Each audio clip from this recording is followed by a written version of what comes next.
नमस्कार दोस्तों। वैसे तो आज ओलंपिक का अंतिम दिन है, लेकिन भारत के लिए ओलंपिक समाप्त हो चुका है। 64 साल की एज में ये मेरे लिए सबसे ख़राब ओलंपिक के रूप में मैं इसको देख रहा हूँ। इसलिए नहीं कि भारत को मेडल नहीं मिले, मेडल 6 मिल गए इनको। 5 ब्रॉन्ज मेडल हैं और 1 सिल्वर मेडल। लेकिन जो बाकी का घटनाक्रम हुआ बहुत ही व्यथित करता है। वो पहला हमारे दुखद समय की शुरुआत हो गई थी। हमारी जो लड़की कोरियन लड़की के खिलाफ आखिरी 45 सेकंड तक 9-2 8-2 से आगे थी और उसके बाद उसे इंजरी हो गई और कोरियन लड़की को मौका मिल गया, उसने अपने पॉइंट्स बनाकर उसे हरा दिया। कोरियन लड़की क्योंकि इतनी अच्छी नहीं थी, वो सेमीफाइनल में हार गई और इसको रैपिड चार्ज में भी मौका नहीं था। अगले दिन विनेश फोगट की घटना होती है। पहले दिन विनेश फोगट ने विश्व चैंपियन जापान की लड़की, जो आज तक जापान के 2-3 प्रतिद्वंदियों के अलावा किसी से दुनिया में हारी नहीं थी, 84-0 का रिकॉर्ड था उसका, उस लड़की को विनेश फोगट ने पहले राउंड में पटकनी देकर भारत की उम्मीदें जगा दी। क्वार्टर फाइनल और सेमीफाइनल उसने आसानी से जीते और फाइनल में पहुंची। लेकिन अगले दिन एक दुखद समाचार पूरे हिंदुस्तान को व्यथित करता है कि उसको ओलंपिक से बाहर कर दिया गया है, डिस्क्वालीफाई कर दिया गया है, क्योंकि उसका वजन 100 ग्राम ज़्यादा था। पहली बात तो है ये जो इस बार नियम बदले ओलंपिक में, मतलब कुश्ती के पहले मुकाबले एक दिन में समाप्त हो जाते थे। अगर वही स्थिति होती, क्यों बराबर की स्थिति थी, अगर ये 3 बाउट्स लड़कर फाइनल में पहुंची थी तो दूसरी लड़की भी 3 बाउट्स लड़कर पहुंची होती फाइनल में। तो मतलब है इसको इस बात का भी खामियाजा भुगतना पड़ा। मेरे को नहीं पता कि इंटरनेशनल ओलंपिक एसोसिएशन ने इस तरीके से ये क्यों किया। नहीं तो मैं तो जब से ज़िंदगी में ये कुश्ती के मुकाबले देख रहा हूँ, लगातार एक दिन में सवेरे से मैच की शुरू होती है और शाम तक फाइनल हो जाता है उसका। इस बार इन्होंने बदलाव किया। अगर बदलाव किया तो और बदलाव भी ज़रूरी हैं। अब विनेश फोगट का केस सीएस में चल रहा है। पता नहीं उसे मेडल मिल भी गया अगर, तो सिल्वर मेडल मिलेगा, और जिसकी वो हकदार नहीं है वो तो गोल्ड मेडल की हकदार थी। क्योंकि जिस लड़की को इसने सेमीफाइनल में 5-0 से हराकर फाइनल में जगह बनाई थी, अमेरिकी प्रतिद्वंदी ने उस लड़की को फाइनल में 3-0 से हराया था। इसका मतलब है विनेश फोगट निश्चित रूप से गोल्ड मेडल की हकदार थी, जो इसे नहीं मिला। और दूसरी बात है कि मेडल मिल भी जाएगा तो जो वहाँ सेरेमनी होती है, जो मेडल सेरेमनी होती है, उसमें भारत का झंडा ऊपर जाता, सभी देशों के झंडे ऊपर जाते हैं, राष्ट्रगान होता है उस कंट्री का, उस मतलब वो जो सुख की अनुभूति होती है उससे वंचित रहना पड़ेगा।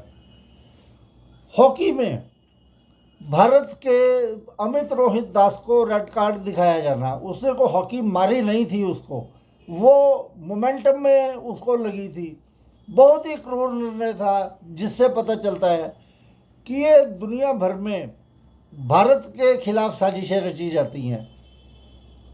सरिता देवी 2018 के जो यहाँ क्या कहते हैं कोरिया में ओलंपिक ये एशियन गेम हुए थे, कोरियन लड़की को इसे मार मार के मरा कर दिया था। उसने खुद बाद में माना था सरिता देवी उस दिन विनर थी। लेकिन मतलब ये पक्षपातपूर्ण अंपायरिंग, मतलब इतने बड़े मंच के ऊपर शर्म आनी चाहिए यार। फिर ले देकर इन बातों को भी हमें आदत है देखने की। कुंज रानी देवी 2000 के सिडनी ओलंपिक के लिए पता नहीं सरकार की क्या नीतियां थी, वो घर बैठी हुई थी, मतलब उसको भेज नहीं सके कुंज रानी देवी को, और उससे कम वजन उठाने वाली लड़की वहाँ पे गोल्ड मेडल जीत रही थी, और हमारी कुंज रानी देवी ये अपने भारत में बैठी हुई थी। उसके बाद जब विनोश फोगट फाइनल में पहुंची तो राहुल गांधी तभी से ही चिल्लाने लगा जैसे विनोश फोगट का सारा खर्चा राहुल गांधी ने उठाया हो, और बीजेपी की सरकार ने इसको, वो सरकार को मतलब अगले दिन मैं उस आदमी की मतलब है क्या कहूँ यार, मतलब है उसकी ऐसी नज़र गंदी पड़ी उसके ऊपर, अगले दिन एक दुखद समाचार आ गया देश में।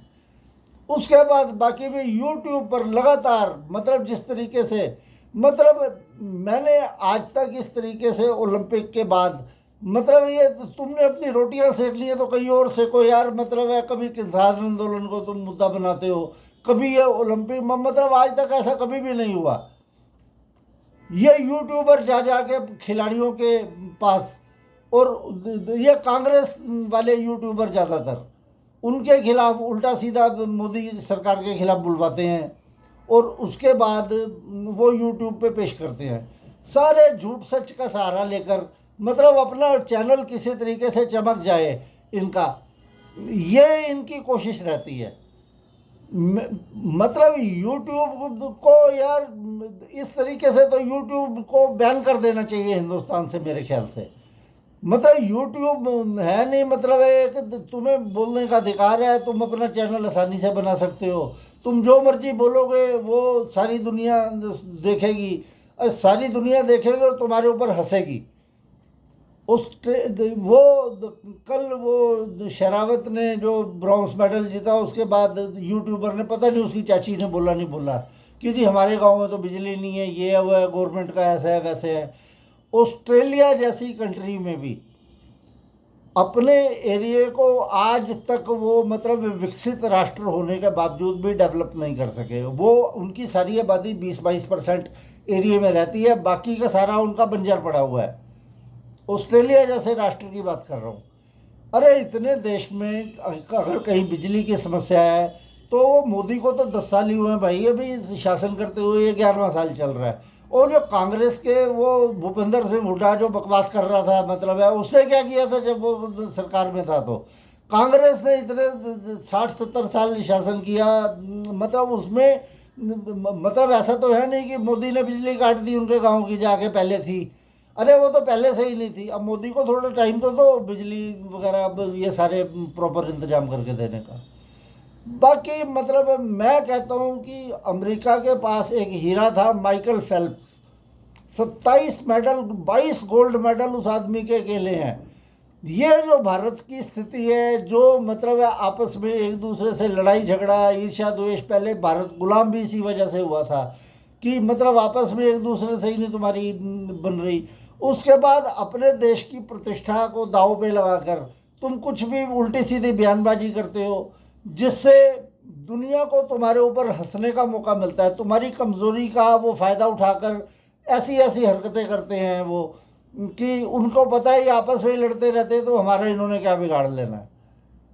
बहुत ही मेरे जीवन का सबसे दुखद ओलंपिक ये बन गया, इस वजह से नहीं कि भारत ने मेडल कम जीते, मैं सोच रहा था 10-12 जीत जाएंगे, जीत भी जाते हैं, एक 5-6-7 आदमी चौथे नंबर पर रहे, चलो लेकिन प्रगति तो हो रही है खेलों में। लेकिन ये है कि इस तरीके की प्रगति का क्या फ़ायदा, तुमको इन खेलों के लिए कोई स्पॉन्सर नहीं मिलते, तुम्हारा बोर्ड कमज़ोर रहता है, क्रिकेट में सारा देश भागता है, लेकिन इस तरीके की हरकतें करके हम जगहसाई के अलावा और कुछ नहीं कर रहे।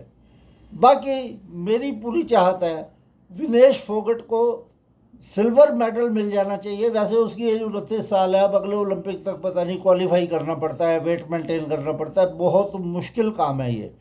तो उससे रिटायरमेंट का भी, उसकी शादी भी हो चुकी है, तो बहुत ही दिक्कत का काम है ये, मतलब खासकर वेट कैटेगरी बॉक्सर और ये रेसलर को खास करके इसका सामना करना पड़ता है। हॉकी में, शूटिंग में, एथलेटिक्स में बाकी कहीं वेट कैटेगरी का चक्कर नहीं है, ये बॉक्सिंग और ये तुम्हारा रेसलिंग में ही सिर्फ वेट कैटेगरी का चक्कर है। तो इसको मेंटेन करना आसान नहीं है।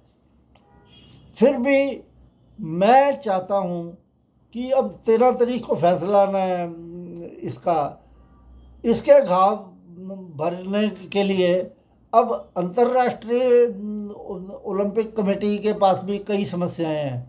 आज तक ऐसा कभी नहीं हुआ कि एक टीम के लिए, एक इवेंट के लिए 2 सिल्वर मेडल दिए गए, 2 ब्रॉन्ज मेडल तो दिए जाते हैं, तो लेकिन 2 सिल्वर मेडल, तो ये सब चीज़ें सोचनी पड़ेंगी उनको कि उसके बाद नई उनको प्लानिंग करनी पड़ेगी, इस बारे में लॉज में चेंजेस करने पड़ेंगे, तब जाकर होगा। ये काम इतना आसान नहीं है, नहीं तो वो विनेश फोगट का फैसला ओलंपिक समाप्त होने से पहले पहले ही कर देते।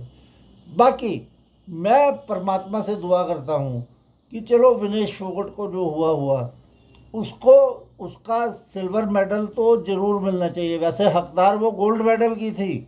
अगर वो कुश्ती हो जाती तो अमेरिकी खिलाड़ी, वो घबराई हुई थी, उसका बयान आया था कि हमने देखा तो खुश हो गई वो कि विनेश फोगट ने वेट नहीं कराया अपना। उसको तो यही था कि विनेश ने विड्रॉ कर लिया है, लेकिन यहाँ विड्रॉल भी इतना आसान नहीं था। लोग बोलते हैं कि वो विड्रॉ कर लेती उसे सिल्वर मेडल मिल जाता, विड्रॉ करने से सिल्वर मेडल नहीं मिलता। सिल्वर मेडल देने के लिए वेट, फिर भी उसका, चाहे वो इंजर्ड भी है तब भी उसका वेट करते कि वो उसकी पात्रता थी या नहीं थी। बाकी आगे से ओलंपिक एसोसिएशन को मेरा आग्रह है कि ऐसे वेट कैटेगरी के इवेंट, एक बॉक्सिंग पॉसिबल नहीं है एक दिन में, लेकिन कुश्ती के तो जैसे पहले होते थे वैसे ही एक दिन में निपटान करना चाहिए, ताकि बार बार का, लेडीज़ के शरीर में और भी कई दिक्कतें होती हैं जिसकी वजह से आदमी का वेट हर आधे घंटे 1 घंटे के बाद कम ज़्यादा होता रहता है। तो चलो, अब जो भी फैसला आएगा उसको मंजूर तो करना पड़ेगा है, अच्छा है या बुरा। नमस्कार।